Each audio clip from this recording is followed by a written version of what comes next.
à tous, avant de commencer la vidéo, je tenais à vous remercier pour les 2000 abonnés. C'est l'occasion de faire une petite FAQ comme pour les 1000 abonnés. Ça a mis beaucoup de temps pour y arriver, mais bon, on progresse à notre aise et ça fait vraiment plaisir d'avoir de plus en plus de soutien et de personnes qui me suivent. Donc n'hésitez pas à me poser les questions dans les commentaires, à vous abonner si ce n'est pas déjà fait et j'essaierai d'y répondre dans la prochaine FAQ. C'est parti pour le sujet de la vidéo.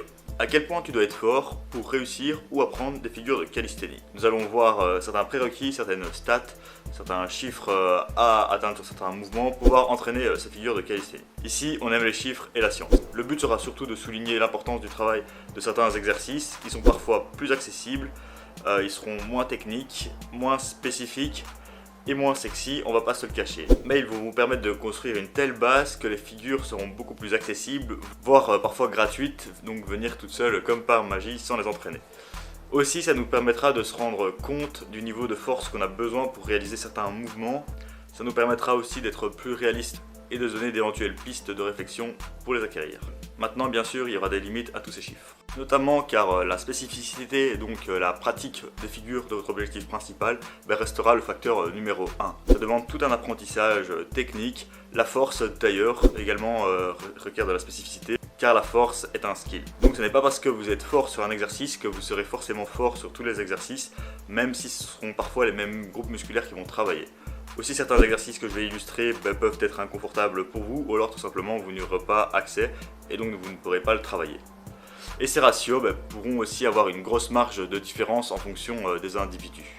Avant tout, je reste d'avis que chacun peut travailler dès le début une progression de son objectif final, même s'il n'est pas spécialement prêt pour travailler cet objectif.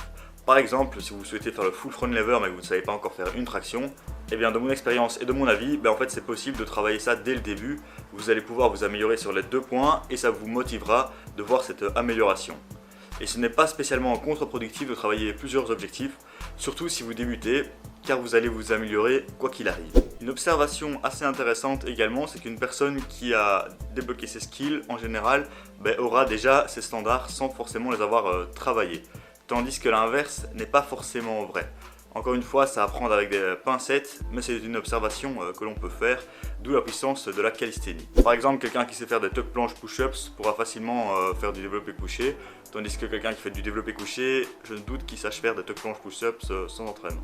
Et sur quoi je base ces chiffres? Sur des analyses que j'ai pu trouver sur certains forums, donc sur Reddit, sur des observations et quelques études, sur mon expérience personnelle. Donc on est quand même limité dans la véracité de ces chiffres car je vais aussi l'adapter par rapport à mon avis personnel.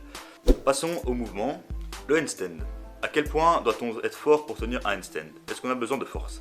En principe, le handstand demande très peu de force, surtout un bon alignement.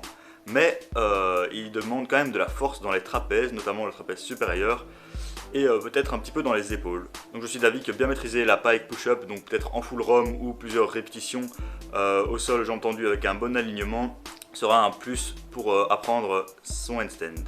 Ensuite, à quel point doit-on être fort pour réussir un handstand push-up?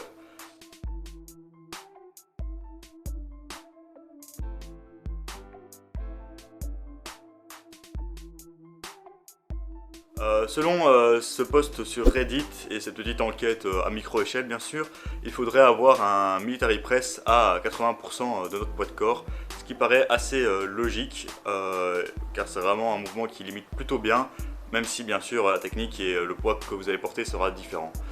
En plus de ça, moi je rajouterais qu'il faudrait réussir au moins une handstand push-ups ventre au mur, 5 pike push-ups en amplitude complète, un handstand de 10 secondes, que vous pouvez tenir assez facilement sans faire 1000 tentatives.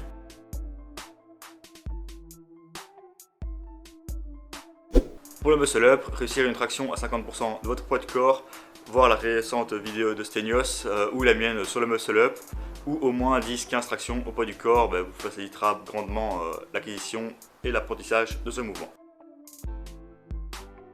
Pour la straddle planche, si on regarde le muscle principal qui sera travaillé et sollicité, ça sera le deltoïde antérieur. Et si on regarde ceux qui réussissent la straddle planche, en général, ils réussissent tous une handstand push-up, une military press à 80% de son poids de corps, voire 100%. Une étude a montré que des gymnastes de niveau élite qui réussissaient les straight arm dumbbell press à 66% de leur poids de corps, réussissaient leur maltese. Également, ils ont fait d'autres études, d'autres tests sur certaines machines isométrique avec une tension objective. Ils ont pu dresser certaines corrélations, mais c'est un peu plus complexe et ça sort un peu de notre sujet car on va pas forcément se diriger vers la Maltese et on n'aura pas spécialement accès à ces exercices ou ce setup. Maintenant, si on peut prendre la corrélation et la transférer vers la planche, on pourrait peut-être dire que réussir une presse antérieure avec 50% de son poids de corps pourrait être un gros avantage pour réussir la planche. Je rajouterai à ça un bench à 150% de votre poids de corps. En effet, on peut aussi voir que des gymnastes sans spécialement s'entraîner en bench réussissent souvent un bench à deux fois leur poids du corps. Donc de nouveau, c'est des élites et ils ont une très bonne condition et un bon rapport poids-force. Au niveau du front lever, je vous invite à regarder l'enquête de Frings Movement qui a mesuré la corrélation entre la traction lestée et le front lever. On peut voir que dans son étude, ceux qui réussissent une traction à 30% de leur poids de corps, il n'y en a pas beaucoup qui arrivent à faire un front lever. À partir de 50%, ça commence à augmenter et au-dessus de 65-80%, il y a beaucoup plus de chances que vous réussissiez un front lever. Donc on peut dire que réussir une traction avec 60% de votre poids de corps sera intéressant pour réussir votre front lever. Le Dragon Flag est aussi un bon prérequis pour le full front lever.